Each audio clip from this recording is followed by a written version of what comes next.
Okay, so now I want to talk just for a minute about doing the back. On this one, I did a very opaque, I just used some of the leftover color that I had sitting on my palette and painted the back of it.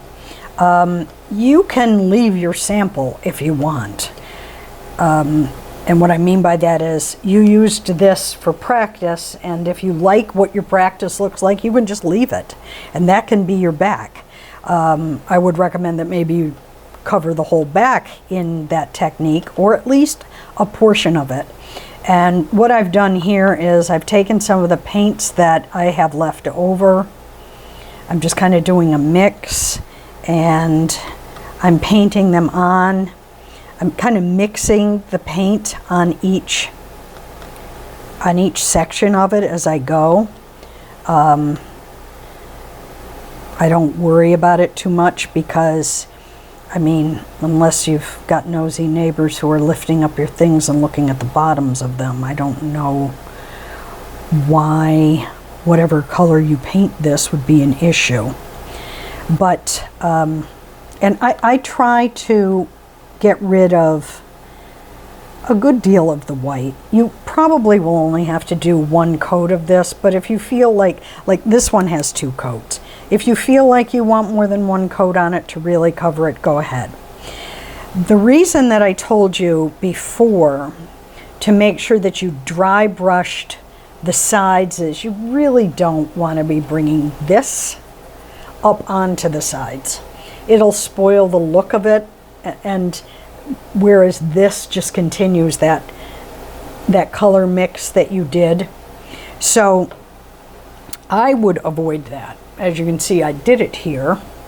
I brought the bottom color up onto the side, and it's okay because it's the same color as the red, but I don't like it as much as I like the subtlety of that. That's completely up to you.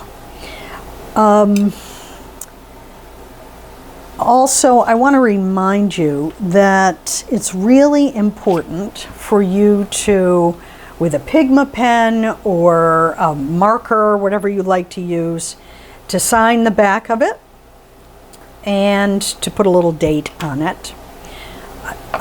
Even if you're keeping it for yourself, you should do that.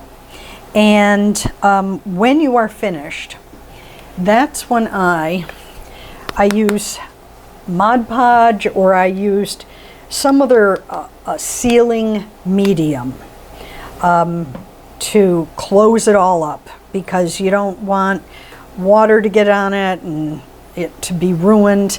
This kind of sealant will help it last longer.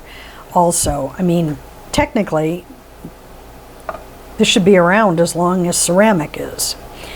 This will definitely help that happen.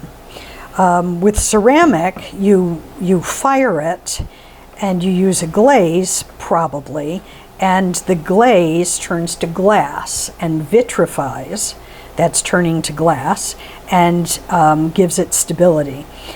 A sealant on one of these would act in a very similar way and protect it.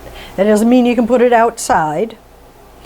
It doesn't mean you can get it wet, but it does mean that it'll protect it. It'll be easier to dust it off.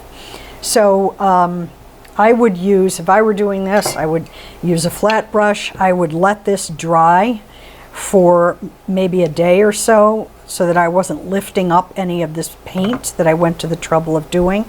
I would put a coat on it, a nice thin coat on the whole thing, let it sit, come back, put another coat over the same surface. So if you coat the top, let it sit, come back, coat the top when it's dry. Flip it over, do this side once, let it dry, do it again after it's dried, and then I would go in and I would get the crevices and the sides, and don't let it pool, because it forms a plastic, basically. If you let it just set up, you'll have a little bit of milky, hard plastic stuff sitting in there. So do your best in the smaller areas, maybe use a teenier brush and really clean it out of there and make it as neat as you possibly can. Don't worry if you put this stuff on and you decide you hate something, you can still go over it and fix it.